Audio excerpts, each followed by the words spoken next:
deep learning for the binary classification task, but now we will go for the multi-class classification task. And the focus here, you can see that various applications. So one such applications would be like multiple object land cover segmentation or multiple object land use land cover mapping from satellite images, right, or remote sensing images. In general, it is basically a multi-class semantic segmentation task. So one thing just to keep in mind always, segmentation is nothing. There is a classification we have done and the segmentation right now. So in segmentation, what will happen? Set of pixels belongs to a particular class or objects. That's called nothing. It's a semantic segmentation, right? Now, when we say binary semantic segmentation, two classes. So entire image, there are two set of intensity values.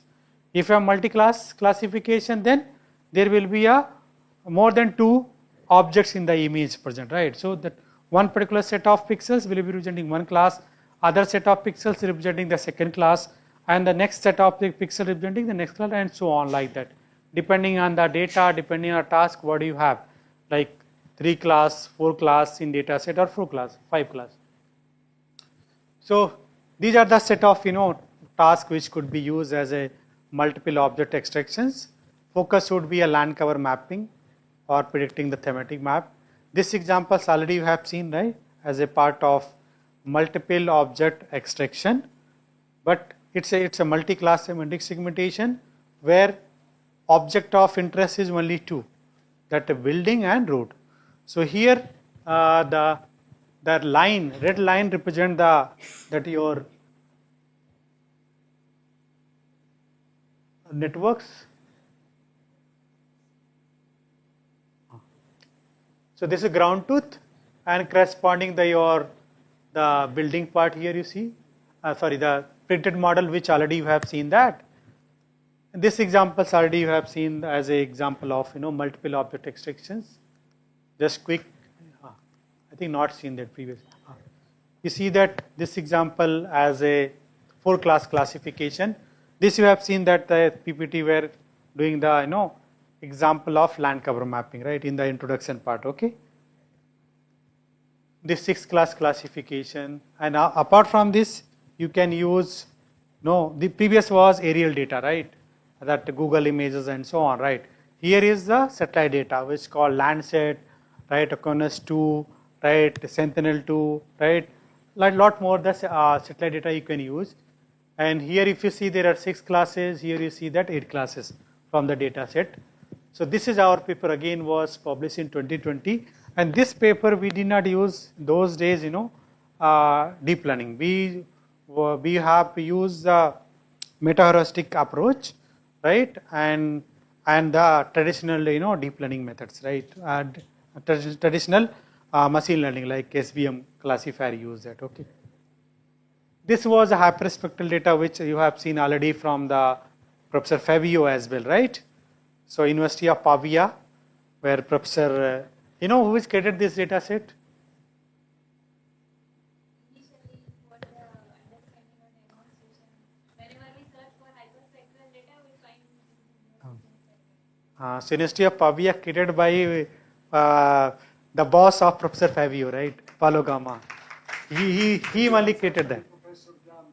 Yes, he's actually that created the data set, right? And it's hyperspectral means University of Pavia is one such right, such data will be used extensively, right?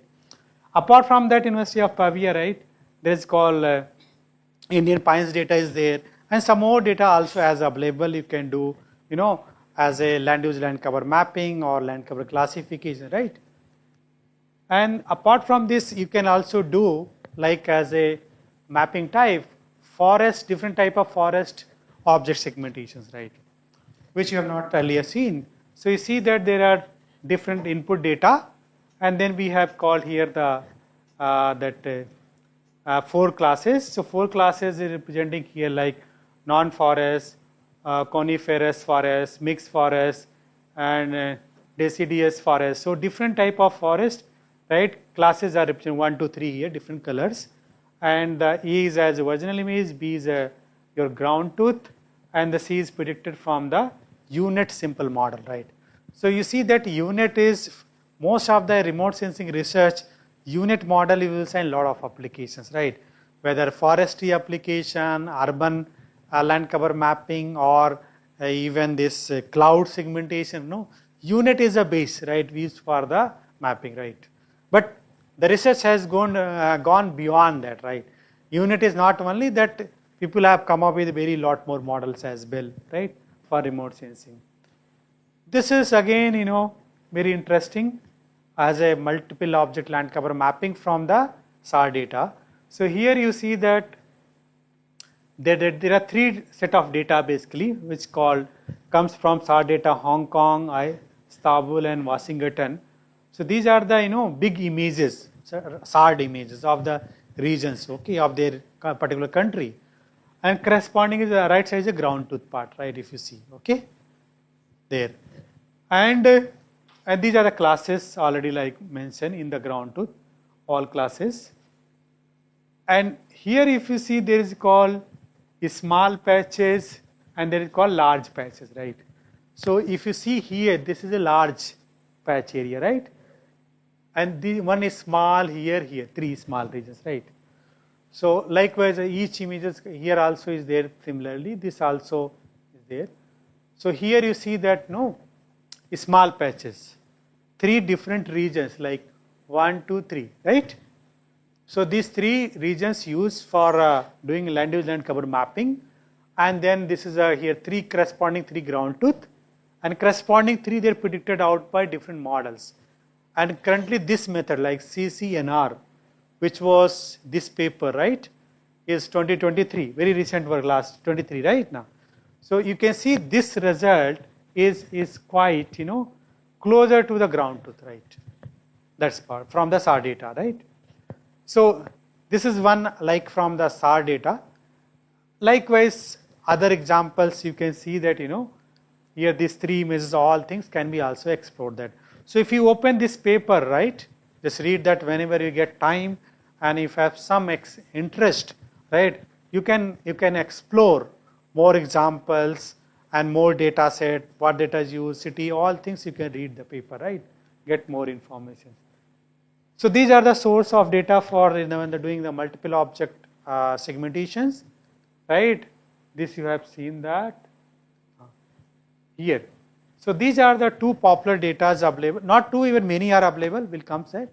So these two are the basic data set called RS Learning Aerial Image Segmentation Map 2017 was used extensively, and then this came in 2020 from the Poland, and this paper was introduced. This having the very good data set, and in fact lab, not this lab, all right, I can share, if who is interested I can share that you can work on that, and also you can download and work on that, not a problem, okay. But since you started learning that in the beginning, you may not find you can work all the images on the Google, right, Colab or any. If you have good computing resources, then you can work on the entire data set, otherwise you need to work on the custom data set.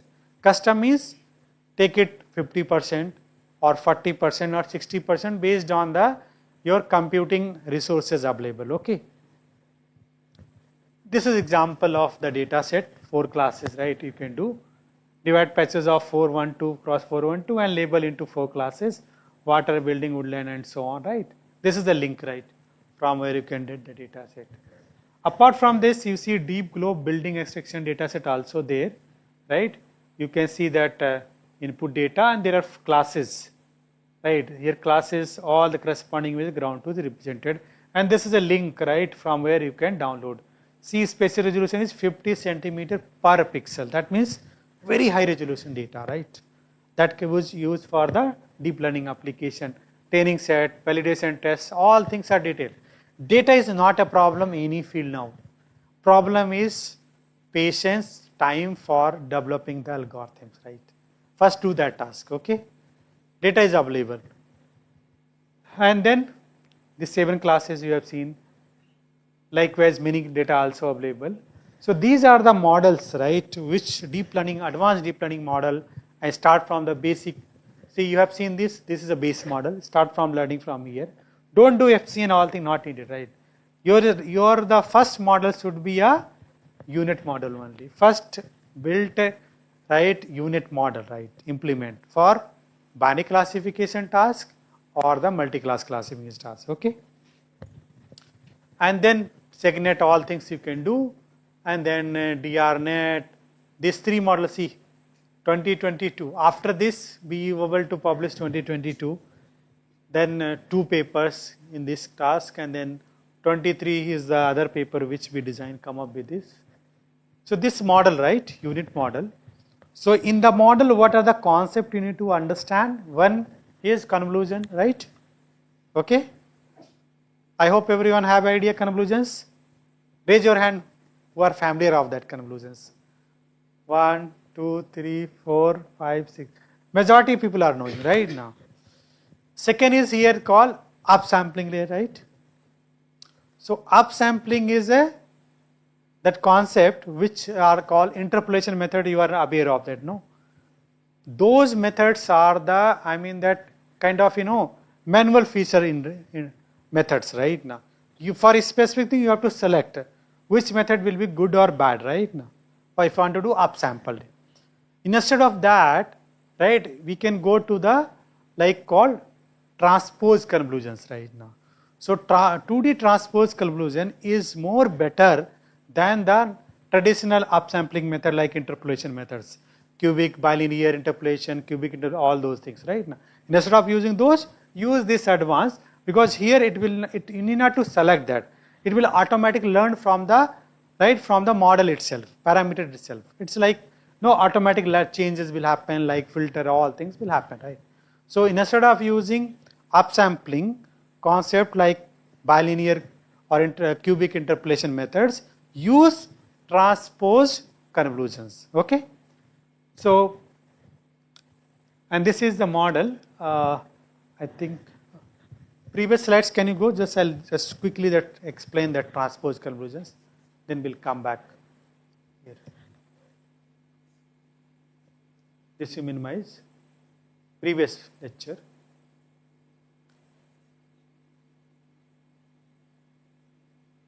In the same folder is there. One tutorial 1.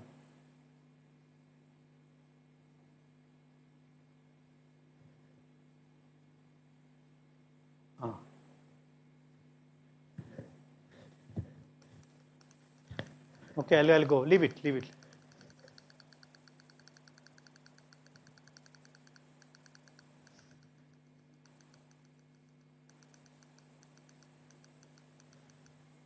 Okay. So this is convolution. I hope everyone is aware of that. Okay, right?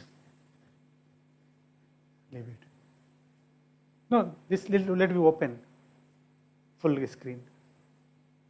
No, previous was better.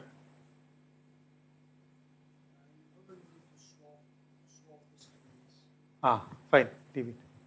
Okay, so no, it's not moving. It's not moving. Achha, okay. No. Okay, so this is how convolution happen, like 3x3 kernel, right? And they take the start from here and 3x3, do the element by element multiplications, right? And then you will get the 1 pixel value, nothing 1 feature values, okay? And then do the stride 1, same operation, right? And then you will get 1 feature values. So convolution is a linear operation, always keep in mind. Convolution is a linear operations, right? That's why after that we are using the ReLU activation immediately, so that we have to introduce a non-linearity, so that more better learning feature extraction will happen, right? But this has to,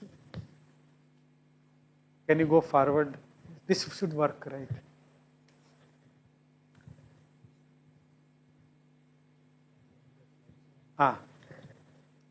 Because yes, fine. So you can see that happening, right? 2D convolutions, which you can see that. And this is how you computed already. I told you the formula, right? And size. This is your convolve feature map H3 and W3, and this is D2. D2 is nothing that how many kernel or the filter used for doing a convolution operation. If you use 10, right? So you will be end up to get the 10 feature map here, right? That will happen. If 5 filters, 5 feature map you will extracting, okay? So this is input image which is 4 cross 4, right? And this is your kernel. So what is the resultant will be 2 cross 2. Why? Use the same formula.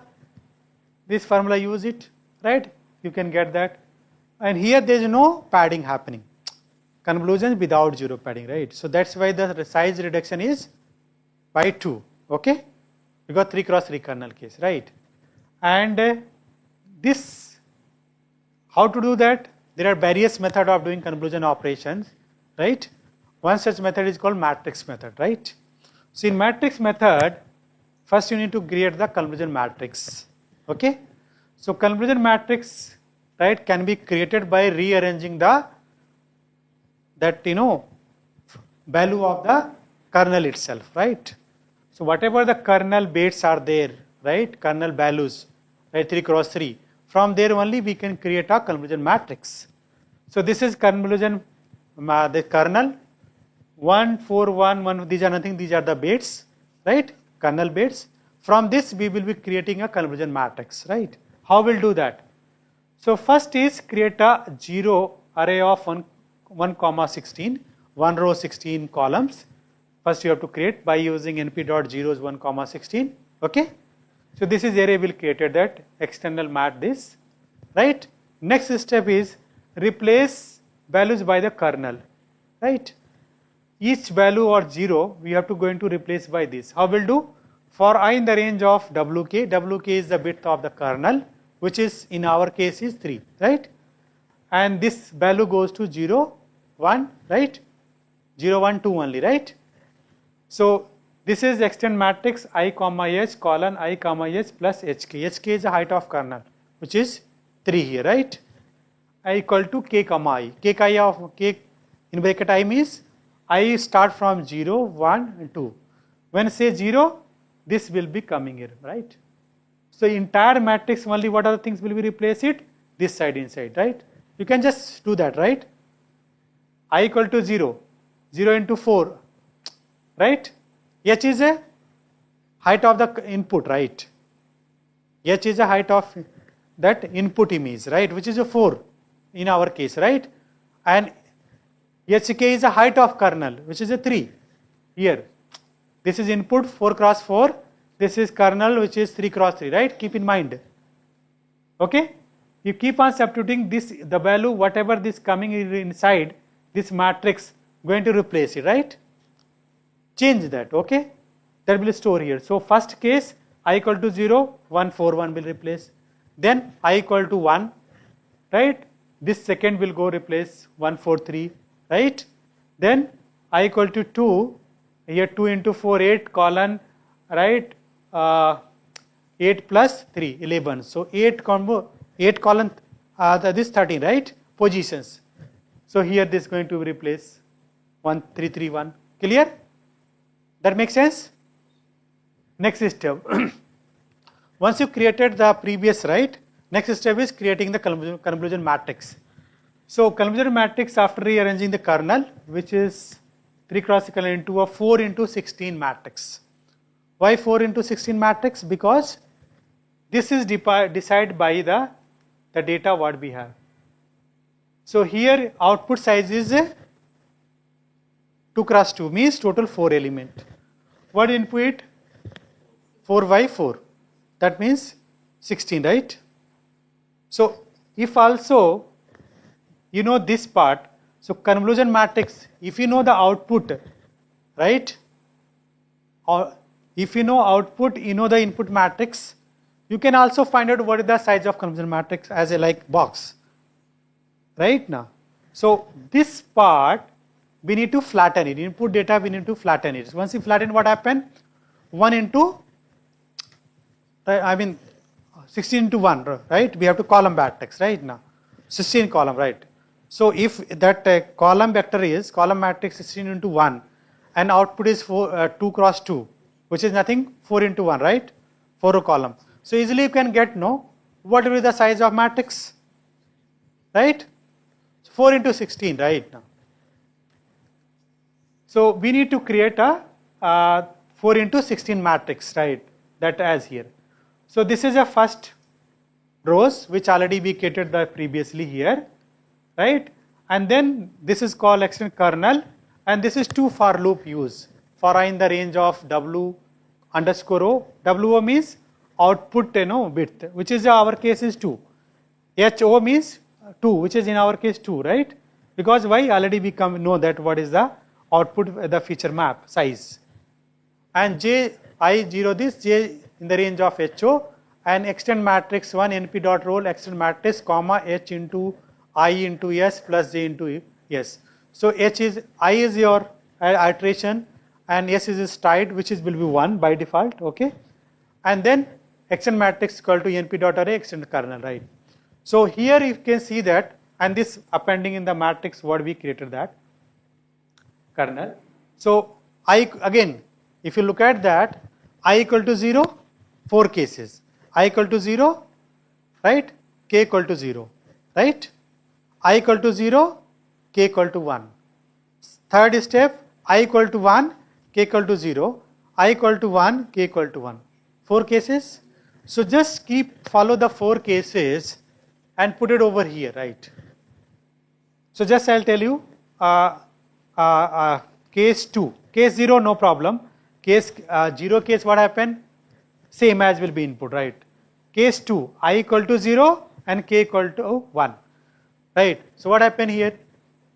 Here just should see that here, I equal to 0, I and H, this is 4, 0, yes 1, and this is 1 into 1. That means 1 unit roll.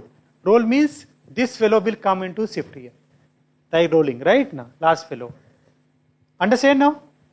I equal to 0 and K equal to 1, right? Next step, I equal to 1, J equal to 0, right? So I equal to 1, here what will happen here? 4 into 1, right? I equal to 0, right? Completed row. I equal to 1 and then J equal to 0, right? So this 4, right? 4 into 1 into 1 plus 0, right? So that means 4 element going to shift, roll, right? So from here to 4 element, just shifting will happen, right? This part, 1, 2, 3, 4, these 4 fellows, okay? Clear? Fourth condition, I equal to 1, J equal to 1. Total how many shift roll will happen? 4 plus 1, 5, right? So 1, 2, 3, 4, 5, you see that. Clear? This is how this matrix is become, we create a 4 into 16, right? Clear? And then input need to be flattened. Once you flatten, we'll get 16 into 1, 16 rows, 1 column matrix. Next step is, this is matrix, convolution matrix, multiply with that column input vector, and then do that, you will get 4 into 1. 4 into 1, we have to reshape it. This is first row, second row, right? Reshape it, you will get this part. Clear? This is called matrix method doing convolutions. To do the transpose convolutions, very simple. Whatever the matrix you have calculated, already you have in hand. Same matrix, take the transpose and the convol feature map, convert into the column vector, do the element by element matrix, you will get the output of a transpose convolutions, right? Very fast. So this ReLU already you know, I hope not going to teach you this thing. This is need of upsampling. So from the smaller size, we have to create a high resolution images. And convolution is many to one mapping. Always remember, many to one mapping. Many to one mapping means 9 element we have seen is mapped into 1. Okay? Upsampling is the reverse, 1 to many mapping. In the sense that from one sample we have to create a 9 sample values, right? Non-feature values. Okay? Reverse. So this is a transpose 2D convolution with no padding instead of 2, you can see that. Okay. From the input we are creating this data. Okay. So these things you already know, like bilinear interpolation, right, bicubic interpolation methods as upsampling, but as I told you, these are the like handcrafted feature. For specific things you have to select manually, right. Instead of that, we can go for the transpose 2 convolutions, and it's very powerful. It learned from the network parameter itself only. Need not to do initialize and all things. Need not to depend on the what specific like interpolation methods we have to select that. Okay, because it is used created from the previous available the filters, right, whatever use convolutions and all things, right, and it is used mainly on the DC GAN and the semantic segmentation model extensively. That's a 2D transpose convolutions, right, and it's also known as deconvolutions or fractional styled convolutions as well, right. So going back, as I told you, we have to do like already many to one mapping. Now we have to one to many mapping. We have to reverse, right? So like upsample. So from the 2 cross 2 matrix, right? We have seen that 4 cross 4 into 3 cross 3 resultant was 2 cross 2 convolved feature map. From that convolved feature map, we need to reverse get to 4 cross 4. That's only objective. Okay? That's called upsampling right now. So this is how from we have to do that, like reverse that one to many mapping, right? From this corresponding we have to generate that. I'll come back straightforward. So what the thumb rule says that like whatever the convolution matrix is there, just take the transpose of that. That's all. So this is a transpose. Previous was 4 into 16. Transpose of will be what? 16 into 4. So this is 16 rows 4 column, and then convolve feature map, which was 2 cross 2 matrix, right? Just flatten it. So this is a flatten. Do the matrix multiplications. Resultant is what? You'll get that 16 into 1 matrix. Reshape it. This is a 4 cross 4 matrix, right? Input was 4 cross 4, and then after upsampling we are getting also 4 cross 4, right? So size is not a problem. With this upsampling, what it does, why it require? Whenever do mapping land cover, right? We want the segmented map. Looks, you are able to see the object in that. If it is smaller, teeny, you can't see object. But if you have no larger resolution dimensions, you can see the object very clearly, all the things, right? This is one as example, right? As a simple things you can code, implement from the scratch and understand that, right now. So this is how here use, like we do like max pooling here you have see, and this is what we do the upsampling here. This is base, upsample, here copy crop, and then 2 times the same convolutions, then upsampling, then we need to copy and crop, make it same things, and then like this will go, and finally here 1-to-1 convolutions will be using at output layer for doing the binary segmentation. If you do multi-class, this will change, right?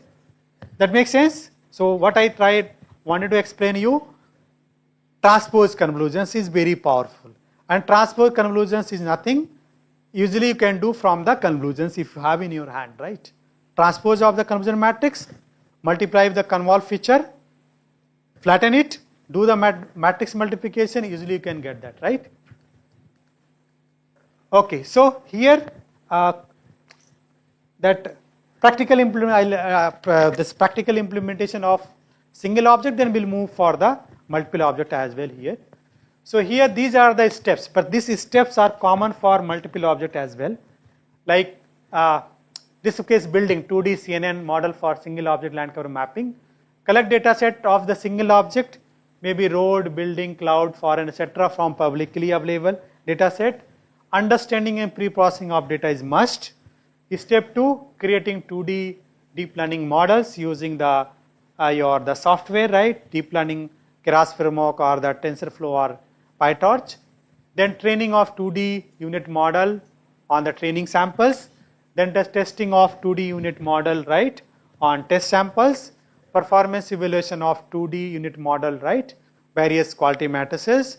And then the testing of 2D unit model on the new samples, right? New samples means is not there in the data set. Like random you have captured from XYZ sources. Like for example, you have train from the Mangalore city, right?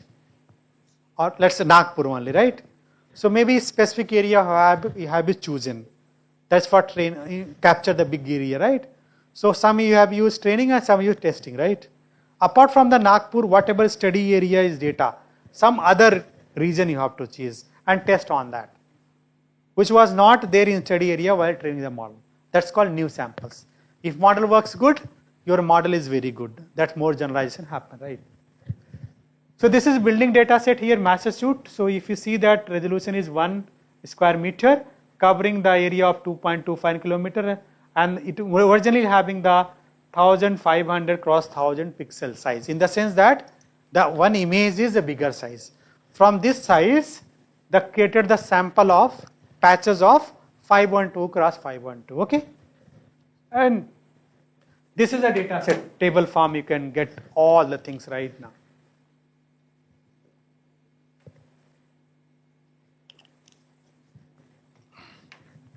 So Massachusetts building, training sample validation test, size was original this, Massachusetts road data this year. This already given that this Cartoset 2E road data set we have created as an ITK.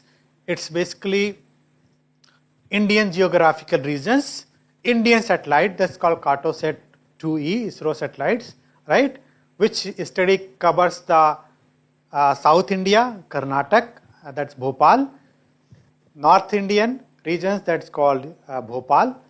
So Bangalore, Bhopal, and third is called Imphal, Nagaland side, northeast side. So very different regions we have selected, and then the data set which we have created is called road of the 3 different variety of the their landscape regions, right? So this data set we have created, paper is revision. I hope by next month you may see the paper, and data set also will be released for entire. That's enough, right? This is, I mean, it's good result. You may not get like for deployment applications. This indicates that yes, whenever you adding the data set, performance of deep learning is better than. So like it's like new data set, new benchmark for Indian communities, okay, which is very typical task right now. Anyone can use, but created something for others.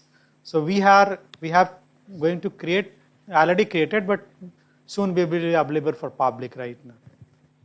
So this is a sample like building road, and this is called Indian road data set, right? So you can see that as this model already. So while implementing single object activation, right, four component already keep in mind, right? That should be a nonlinear activation function always used inside the neural network, inside the deep learning model, whatever you choose. Normally we are preferring the ReLU activations, right? Inside that, it could be even the variants of that, maybe ELU, SELU, PReLU, right? Lot of things are there, SELU, lot of variants of activations are there. Second is the loss functions. So for single object case, you have to use the binary cross entropy as a loss function, ideally value 0, practically should be close to 0. And then optimizer, you can use SGD, you can use the ADAM also, it's up to you, right? Anyone output layer using the sigmoid activation functions. All things are mathematically, you can see here, ReLU, binary cross entropy minus k goes to c, tk log fsk. Fsk is nothing, the y hat predicted output, right? Which is nothing here, math expression like fsk equal to 1 by 1 plus e to the power minus sk, which is sigmoid activation function. And minus sign always indicates we will try to minimize the BC value, always, right? If it's plus, we want to maximize the value, right? But as here loss means always objective will be minimize the function value, right? And there is a reason math, right, why we have to do, right? Because since loss, so we always say we have to minimize rather than maximize. It's already proven, right? Maximization and minimization both are, max and minimum are the same point. If you are doing minimization, you are the same, your max and minimum point remains same. If you are maximizing also is same. So you can go for the minimizing rather than maximizing, right? Because your max and minima point are the same, okay?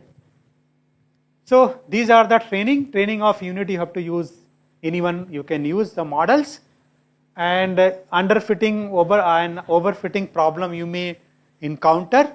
Try to know overcome these limitations by increasing that. So always use the batch normalization if you want to improve the training side. Avoid overfitting, regularization, dropout, early stopping, cross validation. These are the options. Avoid underfitting, get more training data, increase the model complexity if required, and parameter increase, training time, right? Cost, you have to minimize, you have to training time increase until the cost is going to minimize. And sometimes if data is in balance, you can make it the data set balance, right? If you are doing the image based classification, otherwise may not be necessary, right? So this part will, so where is that previous next switch PPT?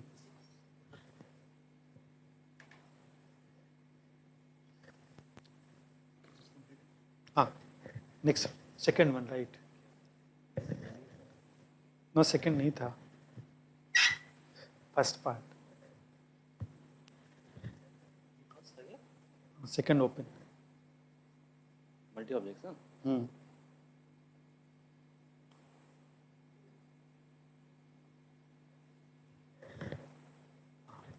So now we can quickly take it further from there. So this model were there, right? Same model now. Same model can be used for single object, right? And can be used for multiple object, right?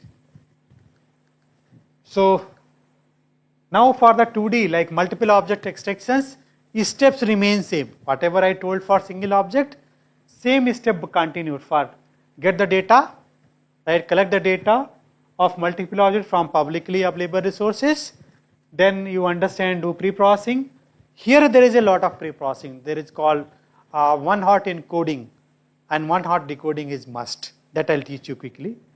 And then creating 2D unit model. Rest everything is same steps. Whatever I told for the single object, right? So this is a data set which called high resolution remote sensing data set. That's called land cover mapping, which is having 4 classes: water, building, wood and rest area. And these are the test samples corresponding to the ground truth. These are study area, as I told you, comes from the Poland. Rural areas of 216.27 kilometer, 39.5 kilometer with the 50 centimeter per resolutions and 176.76 square kilometer with the 25 centimeter per pixels, right?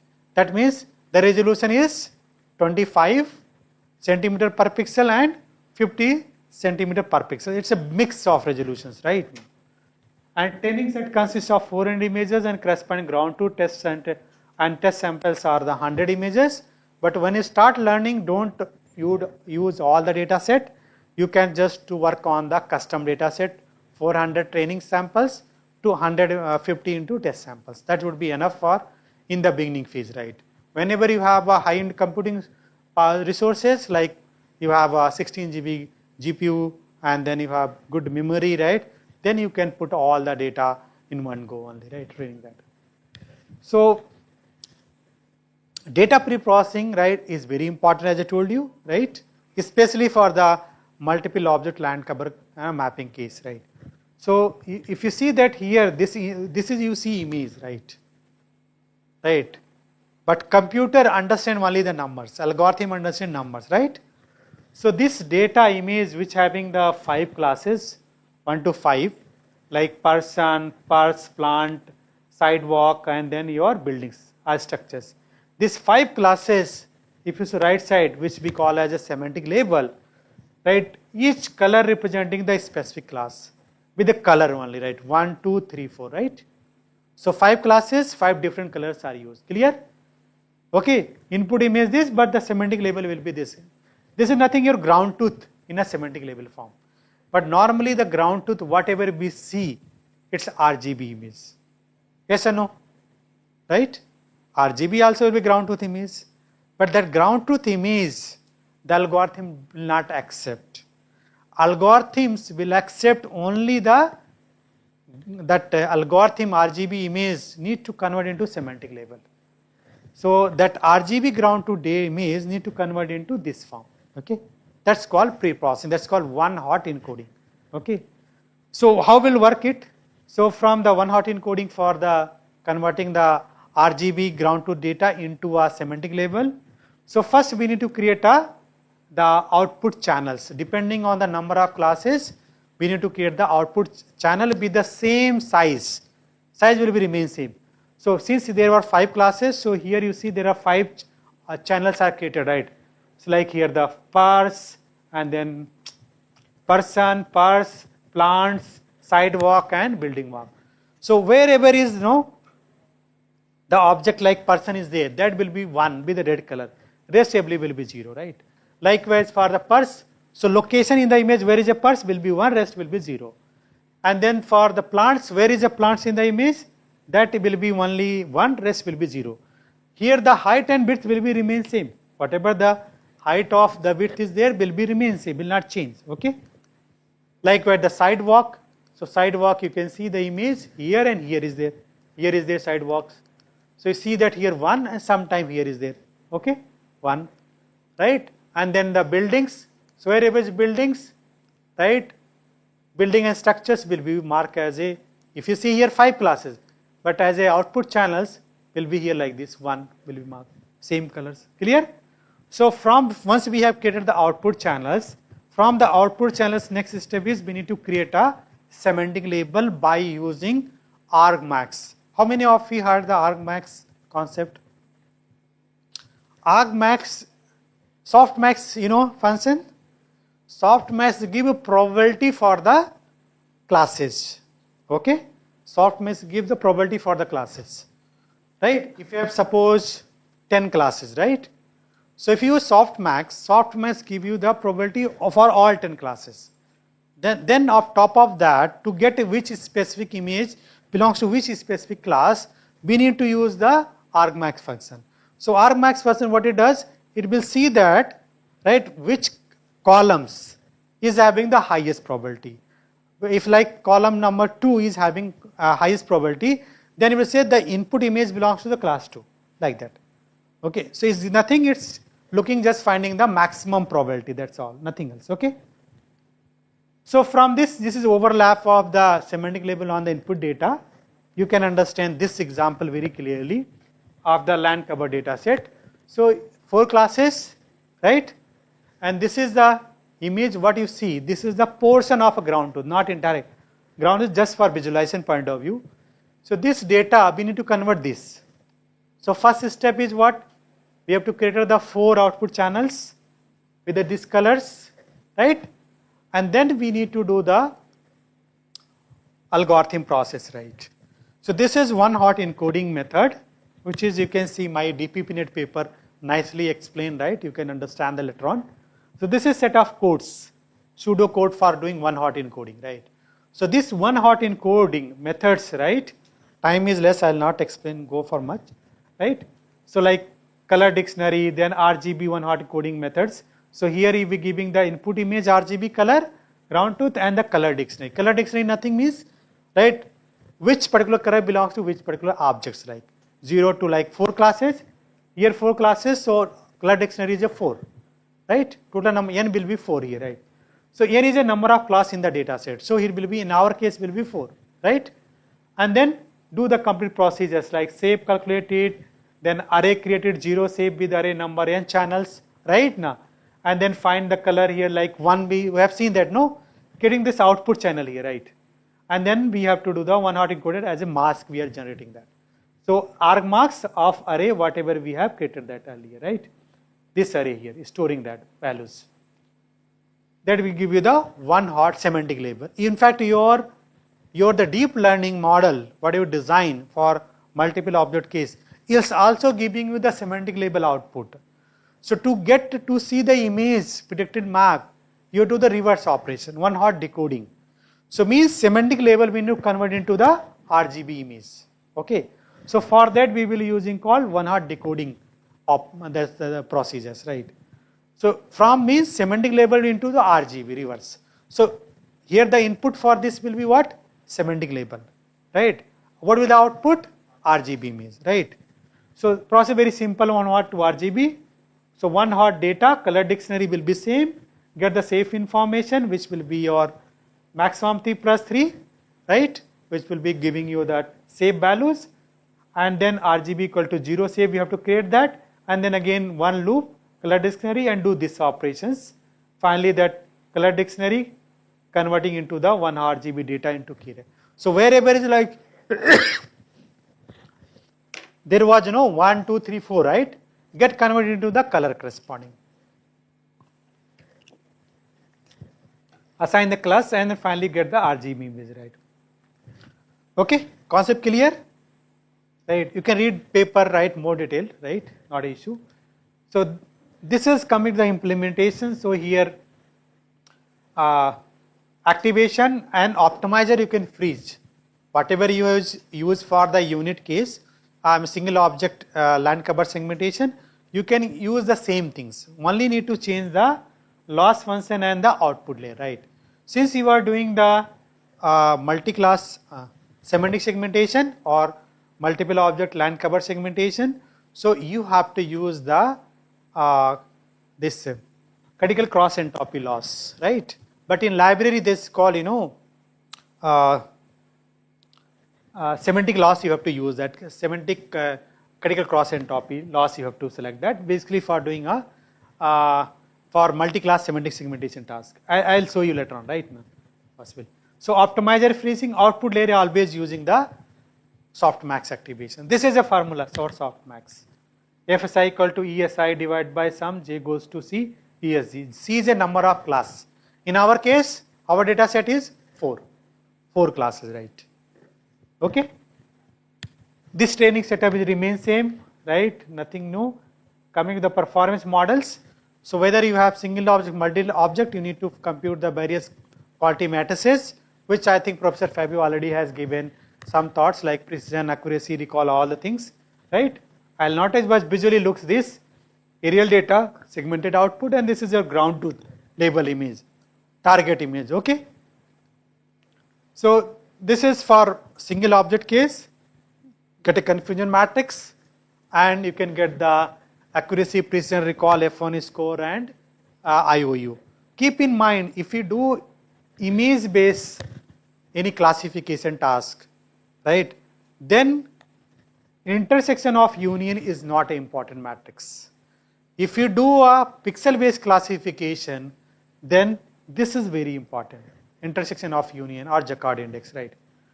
And rest all anyway precision, recall will be there, but classification case again you need to do some more matrix called, what Professor also told morning, kappa coefficient.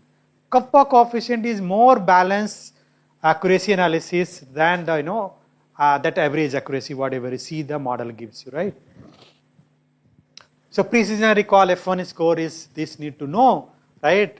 Very important. From this you can get the true positive rates, false positive rate, right now, and then true negative rate and false negative rate. All things you can also compute as a additional matrix. Apart from that precision, recall, F1 score, accuracy, IOU, you can also see these other rates as well, right, as error analysis.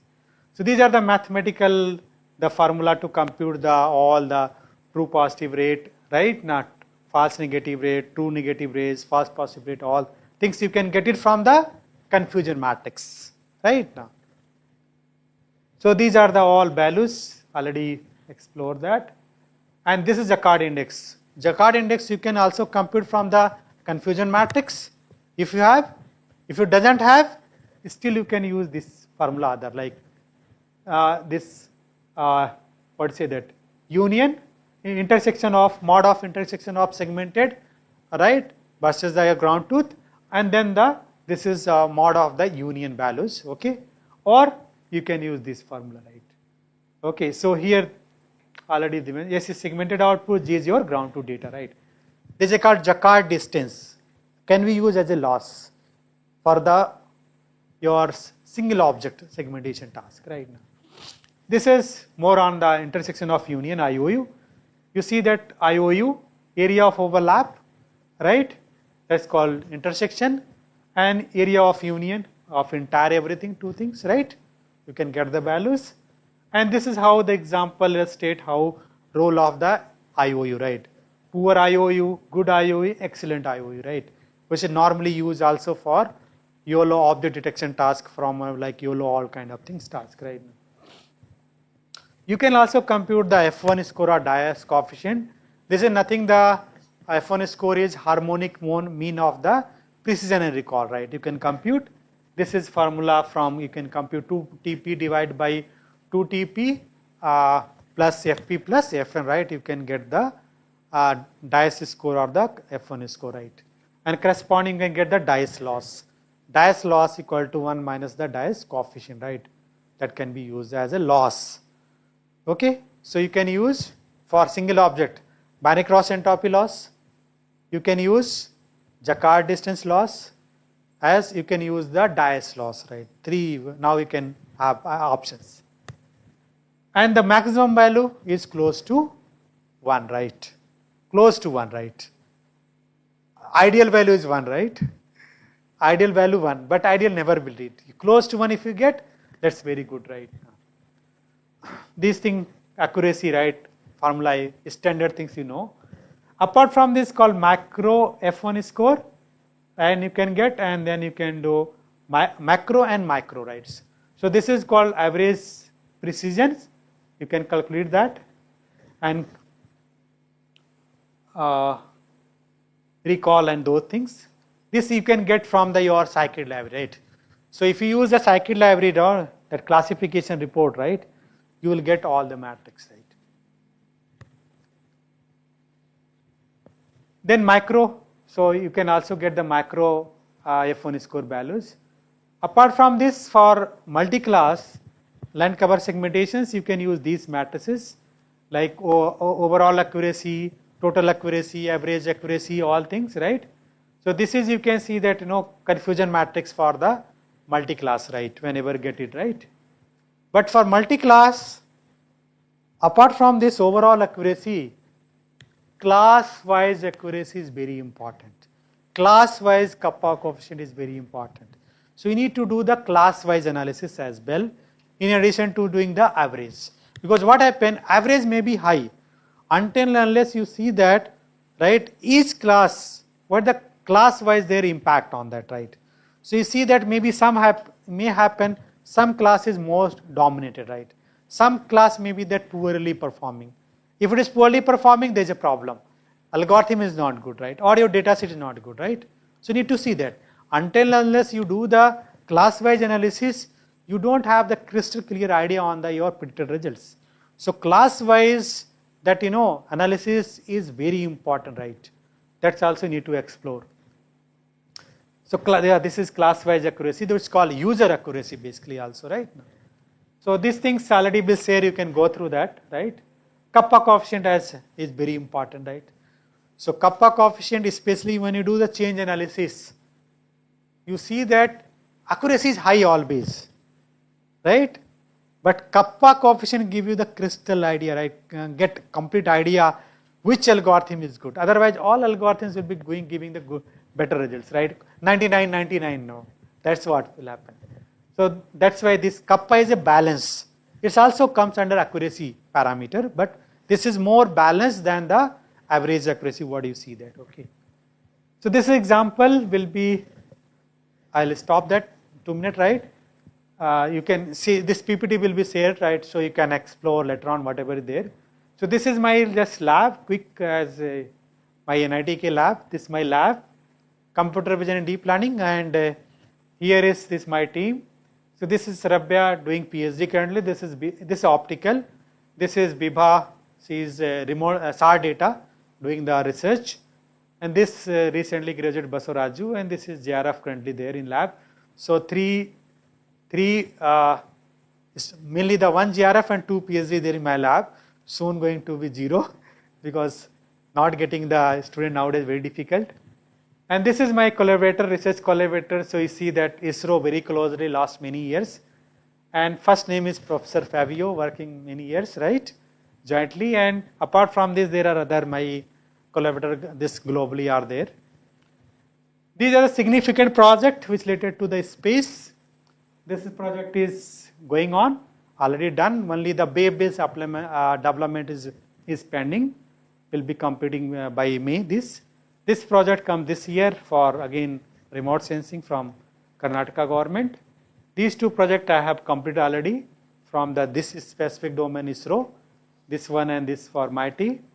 These are research areas quickly, and good quality publications we have contributed, journal 25 plus. So these are just output of my labs. Basically the DHAZI, we also work on that. The real optical data, fusion, despeckling, SAR despeckling, object segmentation, you have seen there these examples, right, which comes from my lab. This cloud segmentation, right, we have also done that. And this change analysis, we have as a part of ISRO project, we have done that. And you will surprise these are the BTech student. This work done by the BTech. Most of the innovations, right, in the beginning, right, last couple of years comes from the BTech. Whether in the remote sensing or the healthcare, BTech is the, what they do, all the foundation, all create everything. BTech creates and PhD will take it forward next level. That's how operating lab. This is another model, right? Fabio sir is there, right? In our paper as a UCDNet model, right?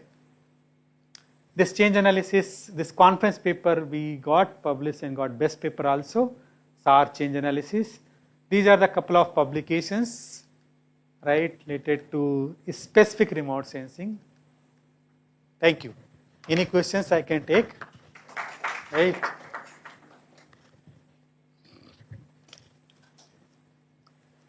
Anything, any doubt, any field even, deep learning in general also, not remote sensing. So in the lab session, right, you will be doing the code already will be shared. So as your task is just try to understand that, okay? Run that and try to execute, try to understand that. I hope maybe it will be difficult for some people, but fine, at least. And through your collab, how many of you already work on the collab? Raise your hand. Okay, perfect, right. So through collab, just try to execute, get some idea, right? And anyway, is there always with you, okay? So you can further explore, extend, collaborate, right now. So that will be helpful. Any assistant require any help from my side, you can reach it through email, through even WhatsApp also. So both the things are available in my NIDK web page sites. And on recent update, you can check my web page. So like some more data set will be released, new paper will come. Of course, until we publish first, we cannot give data to anybody else. Because we are creators, so at least we want one good paper should come. Because then only you cite reference, no? Otherwise, question will be there. How this data set is, a good data set, right? Someone has to accept, no? Okay? Fine? Thank you. Thank you for listening. Anyway, I am there with the lab, okay? Tomorrow I will be talking mainly on the change analysis, right? From the SAR.